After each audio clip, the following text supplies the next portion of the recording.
وكالعادة ما يفسده الجميع يصلحه النادي الأهلي بفوز النادي الأهلي على قرابة الإسماعيلية 4-2. أداء حلو جدا من الأهلي، أداء جميل جدا في ماتش الرفعات فقط لا غير. رفعتين في الشوط الأول ولا أروع من محمد هاني، ورفعة من زيزو بيجيبهم جون كوكا وبيجيبهم جون ياسر مرعي اللي بيمضي ويقول لك أنا جيت. أداء حلو جدا من فريق النادي الأهلي، أنا مبسوط جدا من الماتش ده. كنت طبعا بتفرج على ماتش تاني وحش جدا والماتش ده في نفس الوقت، بس الماتش ده أداء حلو بيديك أمل إن لسه في فرقة بتكسب الحمد لله. الاهلي كان محتاج الفوز ده وبيرجع باداء حلو جدا. بن شرقي اخيرا بعد ما تقريبا 13 جون اوف سايد ولا حاجه بيجيب جون الرابع، جون حلو جدا. محمد شريف المكنه بتجيب قماش زي ما بيقولوا، بيجيب الجون تاني اخيرا.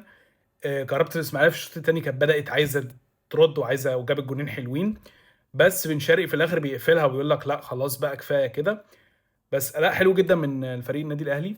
اللعيبه كلها كويسه، اللعيبه كلها مندمجه مع بعض، اللعيبه النهارده بتلعب بروح فعلا الاهلي اللي بقالنا كتير ما شفناهاش. من قبل ماتش الزمالك ما كناش بنشوف الروح دي، كان بقالنا في فتره في مشكله كبيره. بس اداء كويس جدا. عماد النحاس اداء كويس جدا، تشكيله كويسه جدا، تبديلاتك حلوه جدا. يستمر عماد النحاس في عدم الخساره مع الاهلي ولا ماتش من ساعه ما بيمسك. فاداء حلو جدا، مبسوط جدا بالماتش ده. يا ريت نكمل كده وهنشوف بعد التوقف الدولي هنعمل ايه. وفعلا الاهلي يفضل هو دايما اللي بيفرحني في الاخر مهما كانت الدنيا معكره في الدوريات الاخرى. ده كان راي كوره معايا انا يوسف، وده كان ماتش الاهلي وكهربة الاسماعيلي بفوز الاهلي 4-2. ولو عجبك الفيديو اعمل لايك وفولو وسلام.